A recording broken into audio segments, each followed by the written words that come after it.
నేను బయట షూటింగ్కి వెళ్ళినప్పుడు వెళ్ళగానే సీన్ పేపర్ అడుగుతాను, సీన్ చూసుకుంటాను, డైలాగ్ అర్థం చేసుకుంటాను, కామ్గా వెళ్ళి కుర్చీలో కూర్చుంటాను. నన్ను షార్ట్కి పిలిస్తే వెళ్ళి యాక్ట్ చేస్తాను, మళ్ళీ వెళ్ళా కుర్చీలో కూర్చుంటాను. ఇంతకు మించి నా ఇంటర్ఫియరెన్స్ కానీ నా ఇన్వాల్వ్మెంట్ కానీ ఏముండదు. I'm just an actor. Okay. And secondly that is a place very relax. మెంటల్గా నాకు ఏ పని లేదు, ఆ డైరెక్టర్ చెప్పింది ఏదో చేయటం తప్ప నాకు వేరే పని లేదు.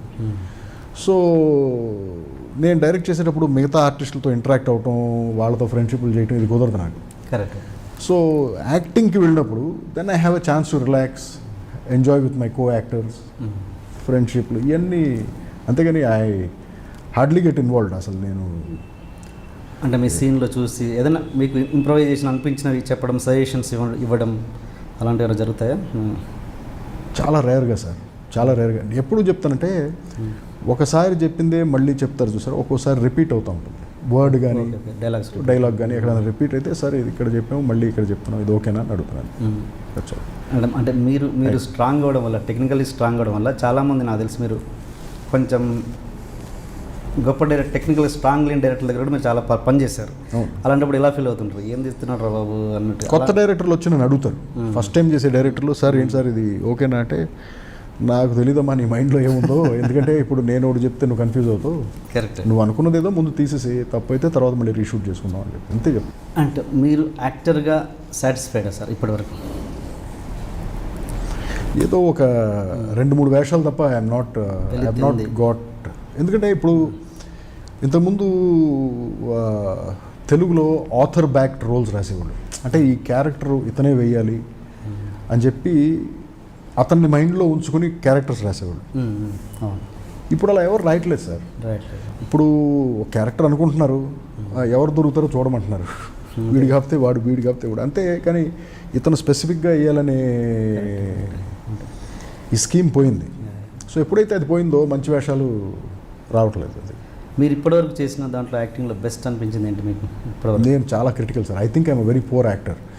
ఎందుకంటే నన్ను ఎక్కువ క్యారెక్టర్స్ నేను డైరెక్ట్ చేసుకున్నాను, మంచి వేషాలు అనుకునేవి. So I'm very judgemental about that. Maybe ఇంకెవరన్నా నన్ను డైరెక్ట్ చేసి ఉంటే, ఇంకా బెటర్ డైరెక్టర్ ఎవరన్నా డైరెక్ట్ చేసి ఉంటే ఇంకా బెటర్గా యాక్ట్ చేసేవాడిని ఏమని అనిపిస్తుంది. I'm not fully satisfied. ఇక్కడ మీరు ఇప్పటివరకు చేసిన దాంట్లో నాకు కొద్దిగా అది ఏంటి, ఇంద్రగంటి మోహన్ కృష్ణ గారిది, ఇట్ ఈస్ సంథింగ్ డిఫరెంట్ కదా.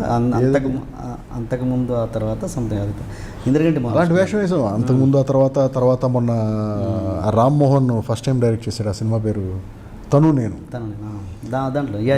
దాంట్లో అలాంటి టైప్ వేషాలు. But I think I could have done better, ఇంకా బెటర్గా చేయాల్సిన వేషాలు. అండ్ ఇంకోటి, మీరు హైట్ పరంగా, వెయిట్ పరంగా అన్నీ చూసుకున్నా కూడా పర్ఫెక్ట్ ఇది ఉంటుంది మీ దగ్గర. బట్ మీలాంటి వాళ్ళని వదిలిపెట్టి మన వాళ్ళు బాలీవుడ్కి వెళ్ళిపోయి ఎవరెవరినో తీసుకొచ్చి వాళ్ళకి డైలాగులు రాక కష్టపడుతున్నారు. దాని మీద మీ ఒపీనియన్ ఏంటి? మీలాంటి మంచి వాళ్ళని ఎందుకు వాడుకోవట్లేదు? సార్ ఎవరి ఇష్టం ఆడిది sir. See this is a freelance business. అంటే దీనికి రూల్స్ ఏమి లేవు. అదే రూల్స్ ఏం లేవు, రూల్స్ లేవు. ఇప్పుడు ఇదే క్వశ్చన్ నేను ఒకరిని అడిగాను సార్, మీరు అడిగిన క్వశ్చనే నేను ఒకరిని అడిగాను. ఏమడిగానంటే విక్టరీ అనే ఒక సినిమాకి, విక్టరీ అని ఒక సినిమా తెలుగులో తీశారు, నితిన్ హీరో. అది నితిన్ ఆర్ఆర్ మూవీ మేకర్స్. నేను ఎక్కడో రామానాయుడు స్టూడియో 18లో ఉంటే ఆయన ఎవరో సురేష్ రెడ్డి అని ఒక ఆయన వచ్చి సార్ ఇప్పుడు ఈ వేషానికి డేట్లు కావాలి సార్. లేదా నాకు జుట్టు లేదు, నేను ఎప్పుడే అనసూయ నుంచి బయటకు వచ్చాను, జుట్టు ఇంకా పెరుగుతాను. పర్లేదు సార్ ఇలాగే ఉన్నా. ఓకే చేస్తాను. ఏంటి వేషం ఏంటంటే, మీరు ఒక లాయర్ సార్, మీకు సెపరేట్ ట్రాక్ ఉంటుంది,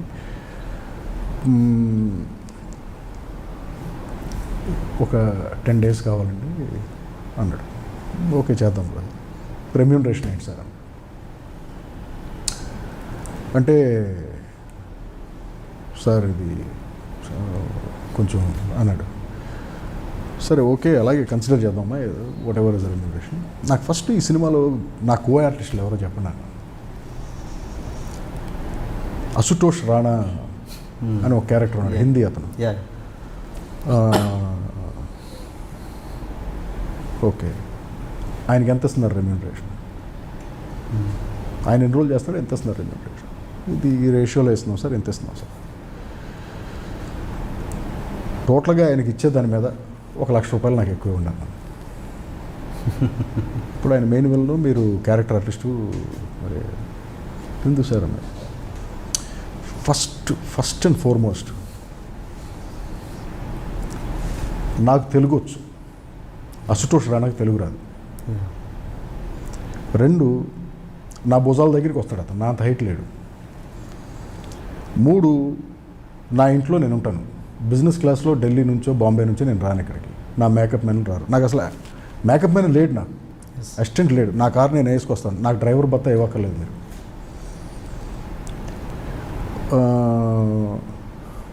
వీటన్నిటికంటే మెయిన్ ఆంధ్రప్రదేశ్లో అతనికంటే ఒక 100 times ఇమేజ్ నాదే ఎక్కువ. మరి నాకంటే అతనికి ఎక్కువ డబ్బులు ఎందుకు ఇస్తున్నారని అడిగాను. Sir see I didn't understand that. అంతే కదా, ఇప్పుడు అతను ఎవరికి తెలియదు, అతనికి ఎక్కువ డబ్బులు ఇచ్చి సినిమాలు పెట్టుకుంటున్నారు, నేనెవరో అందరికీ తెలుసు, అదే అంటున్నాను, అదే బెటర్ ఇమేజ్ ఉంది నాకు, బట్ నాకు తక్కువ డబ్బులకి ఎందుకు మాట్లాడుతున్నారు మీరు అని అడిగాను. అతని దగ్గర ఆన్సర్ లేదు. సార్ మీరు కూడా ఏంటి సార్, నేను కూడా కదా, నేనే అడుగుతున్నాను. So if you pay me this much I will act with your movie. తర్వాత వాళ్ళు ఎవరో వచ్చి రిక్వెస్ట్ చేసి, వీళ్ళు ఎవరో వచ్చి రిక్వెస్ట్ చేసి, ఆ డైరెక్టర్ వచ్చి రిక్వెస్ట్ చేసి, లేదు సార్ అలాగా సార్, ఇది ఒకసారి సరే పోవే, నేను అడగాలనుకుంది అడిగేశాను, డబ్బులు ఇస్తావు ఇవ్వ తర్వాత విషయం అని చెప్పేసి సరిగా యాక్ట్ చేస్తావు సినిమా. బట్ ఇవాళకి నేను అదే అడుగుతాను ఎవరినైనా సరే, when there is a more qualified local actor, why do you want to get a non-qualified correct actor from another language? ఏంటి సార్? కరెక్ట్ సార్, అదే అడుగుతున్నాం. దాని మీద మనం నిజంగా అప్రిషియేట్ చేస్తున్నాం సార్ ఈ మాట అడిగినందుకు. అదే ఒపీనియన్ మీద ఇంకా ఏంటి లోపల ఉన్నది ఏంటనే లోపల ఉన్నది కదా sir, I'm very honest, I'm very open. ఇప్పుడు ఫర్ ఎగ్జాంపుల్ జగపతి బాబు గారు ఉన్నాడు, లెజెండ్ సినిమాలో ఆయన టెరిఫిక్ పర్ఫార్మెన్స్ చేశాడు, ఏది విలన్గా. ఏంటి తెలుగోడు, ఇమేజ్ ఆంధ్రప్రదేశ్లో జగపతి బాబు అంటే తెలియనాడు ఎవరు లేడు. మరి అయినా సరే జగపతి బాబుని కాదనుకుని చెప్పి బయట నుంచి తీసుకొచ్చి విలన్స్ని మలయాళం నుంచి తమిళ నుంచి తీసుకొచ్చి పెడుతున్నారు కదా, ఎందుకు? అదే అన్న, జగపతి బాబు గారు ఇన్కాంపిటెంట్ కాదు కదా, మంచి ఆర్టిస్ట్ అయినా, వెరీ గుడ్ యాక్టర్. సో అలా there are some inequalities and disparities in the Telugu film industry, but this cannot be corrected by anyone. ఎందుకంటే ఎవరి టేస్ట్ వాళ్ళది, ఎవరి ఒపీనియన్ వాళ్ళది. It could be the director, it could be the producer, but common సెన్స్తో ఆలోచిస్తే yes మనం చేసేది తప్పే, బట్ తెలిసి కూడా మనం తప్పు చేస్తున్నాం అంటే వి డిజర్వ్ ఇట్, అంతే కదా. సో మీరు ఎప్పుడన్నా మీ తోటి ప్రొడ్యూసర్స్ తోటి ఎవరైనా పెద్ద ప్రొడ్యూసర్తో డిస్కస్ చేస్తుంటారు ఈ మ్యాటర్ ఇలాంటివి? ఏంది నన్ను ఎవరైనా అడిగితే నా ఒపీనియన్ అడిగితే చెప్తాను, బట్ నేను అసలు యాక్చువల్గా ఇండస్ట్రీలో ఇంటరాక్ట్ అయ్యేదే తక్కువ. I'm an introvert, I don't public ప్లేసులకి ఎక్కువ వెళ్ళను, I don't go to functions. నేను ఇంటరాక్ట్ అయ్యేది ఏదో 2-3 మ్యాక్సిమం అంతే. సో నాతో పెద్ద ఎవరు అడగలేదు. And for more videos, please subscribe to iDream. Please subscribe to iDream. Please subscribe iDream. And please subscribe to iDream. For more videos, subscribe to iDream. please like, share and subscribe to the channel. Congratulations, iDream. Subscribe to iDream. Subscribe to iDream. So subscribe to iDream Media. iDream ki iDream team andarki huge congratulations. Please subscribe iDream Media. Please subscribe to iDream. Subscribe iDream. Please subscribe to iDream.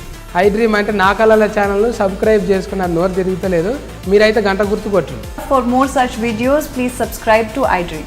Subscribe to iDream. Please subscribe to iDream. Please subscribe iDream Media. Please do subscribe to iDream. Please subscribe to iDream Media. For best entertainment and information, please subscribe iDream. And don't forget to subscribe to iDream.